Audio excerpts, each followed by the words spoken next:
Goedemiddag, het is 4 uur. Welkom bij Joert.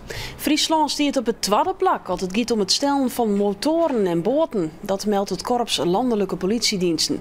In Amsterdam wordt het meeste stellen in de wettersport. Daarna komt Friesland. Verliezen hier binnen hier 134 boten stellen en 350 boeten boordmotoren.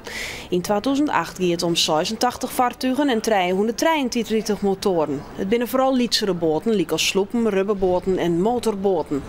En vooral in Ljouwert en Snits binnen de dieven actief. Het gaat om maar wat boten. Dus kind een goede handeling te wijzen. Alleen ja, daar hoef je net om uit te werken. En de meesten kennen zelf heel veel om dat zien te gaan. De politie adviseert mensen om haar boot beter registreren te litten. Er wordt wel heel iets meer stellen wat waarom doen. En dat komt omdat de politie het gebruik maakt van lokboten en lokboetenboordmotoren. De dieven kunnen dan met speciale apparatuur volgen worden. De verblijfsvergunning van het Afghaanse famke Sahar en haar familie is verliend. Haar advocaat had de vergunning juster op een fax gekregen. Man die waard het nieuwe beleid over verwesteren famkes in de Staatscourant presenteren. En die publicatie wie het enigste dat het uitrekken van de vergunning nog op wachten. Sahar reageert blied. Ze vindt het nog heel iets dreig om te leeuwen dat ze echt in Nederland bleef mooi. En ze denkt dat het besef pas echt komt op het moment dat ze het papiertje zelfs in handen had. De gemeente Ljouwert verwacht het morgen op het bevrijdingsfestival goed 124.000 bezoekers. Vanwege de drukte worden extra maatregels genomen. Zo zal er in smelle stritten, als de Lietse Tjerkstritten en de Doelensteeg, in richtingsverkeer van de bezoekers ingesteld worden. Verliezen hier wie het de zat druk dat de helptjensten er bij net langs konen. Voor het eerst zal de gemeente morgen op Twitter litten wat de kniepenpunten in de stad binnen.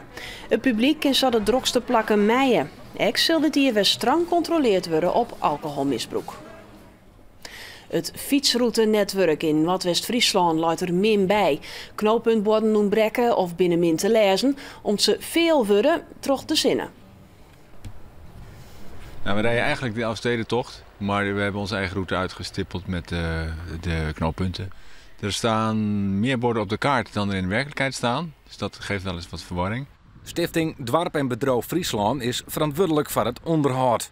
Op dit moment is er net een padje beschikbaar. We hebben dat samen uit kennen. Dus we zullen in hoe is, maar de gemeente en de provincie dan moeten of er een manier voor te vinden is om dat weer op peil te krijgen. Het Frieske G is blied met de landelijke afspraken over gwossen. Er is al praat dat er net meer als 100.000 skieren gwossen oorbleeuwen maaien. En het tal pauwgwossen dat je simmerdijs bleeuwt maait net meer groeien. Hoe het beleidje krijgt uitpakt is nog niet duidelijk. Boeren moeten ook gauwer een hegere vergoeding krijgen voor de skiën. Op Skielge en het Ameland hield in verband met de extreme droogte een smoke- en stookverbod in of bij Bosk, op de Heide en in de Dunen. Het besluit is namen in Olis, maar de brandwacht en steeds bosbeheer. Op Vlieland en Ski Museum geldt het verbod nog net, maar bewoners en bezoekers wordt wofvregen voorzichtig te wezen, maar vuur. Een grote sponsorloop in Wolvengeer moet te verzwargen dat Ita Strikweda takken naar Kaapstad tak in. Ita had het Down-syndroom en won naar aanleiding van een tv-optreden een internationale prijs. Met dit televisieoptreden bij Paul de Leeuw was Strikweda een bekende Nederlander. Ze kregen internationale erkenning als boegbeeld van mensen met Down-syndroom.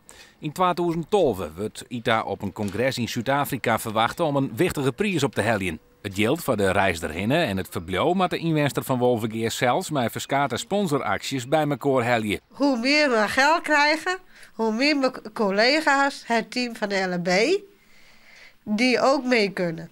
De sponsorloop wordt 9 juni organiseren op de skierbaan van Wolvengeer. De eerlijkse derde betinking stiet in Blauwhoes in het teken van een bijzonder verhaal. En dit hier is dat het verhaal van Leo Flapper.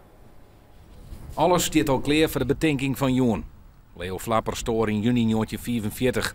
Hij wie nog maar 9 jaar. Dwangarbeid in Duitsland, na het eroppakt wie kostte hem het leven. 2 omkesissers schreeuwen zijn verhaal op. Ik vind het mooi. Ik vind dat hij uit de anonimiteit helpen wordt, want hij is eigenlijk heel stil van de wereld verdwenen. En ik vind nou toch dat wij hem hier een beetje eer mee doen.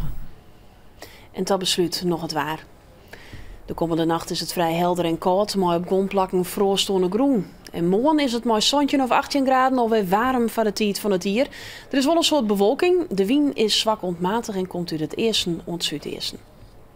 En dit weet Nijs in het kwad. Meer Nijs in de uitsturing van 6 uur. Ik wens je nog een goede dag verder.